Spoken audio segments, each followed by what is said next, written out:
સુરેન્દ્રનગર મહાનગરપાલિકાની પ્રથમ ચૂંટણીનો માહોલ જામ્યો છે। દરેક વોર્ડમાં પ્રચાર અભિયાન ચરમસીમા પર છે।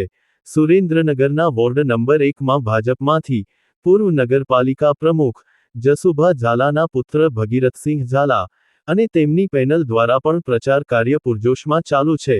ત્યારે રાજ્યના શહેરી વિકાસ મંત્રી શ્રી દર્શનાબેન વાઘેલા અને નાયબ મુખ્ય દંડક શ્રી જગદીશભાઈ મકવાણાની ઉપસ્થિતિમાં વોર્ડ નંબર 1માં ચૂંટણી કાર્યાલયનું ઉદ્ઘાટન કરવામાં આવ્યું હતું। આ પ્રસંગે ભાજપના આગેવાનો, નાગરિકો મોટી સંખ્યામાં હાજર રહ્યા હતા। ચારે ચાર ઉમેદવારો ખૂબ મોટી બહુમતીથી જીતવાના છે, કારણ કે કાર્યાલયનું ઉદ્ઘાટનમાં તમે જોયું હશે કે મોટી જાહેર સભા હોય અને વિજય ઉત્સવનો કાર્યક્રમ હોય ને એ ટાઈપના સભા રહી છે અને ખૂબ લોકોમાં ઉત્સાહ છે। અને જે ઉમેદવારો અમારા છે ઉમેદવારો માટે એમને પણ એમ છે કે સારા ઉમેદવાર અમને મળ્યા છે, અમારું કામ થશે, માટે જ અહીંયા બધા જ લોકો ઉત્સાહથી જોડાયા છે।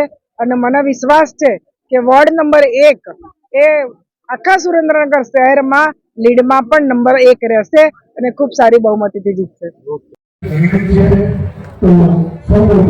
भारत माता की जय, वंदे मातरम।